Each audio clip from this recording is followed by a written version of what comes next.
berbuka. Dah kita dah penat-penat ni cari baju, layan diorang ni, gaduh sana bergaduh sini. Jom kita makan berbuka dah. Sekarang pukul 3 awal lagi. Jom.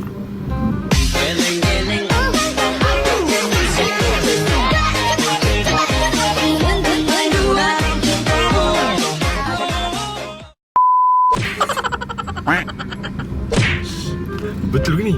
Jom. Syekh, kena main-main je tau.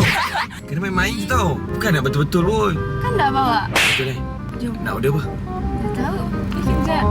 Yang mana best kalau waktu nak berbuka? Nak ponteng puasa selalu makan apa yang best untuk ponteng? Mana rasa? Kanda tak pernah, Kanda selalu puasa.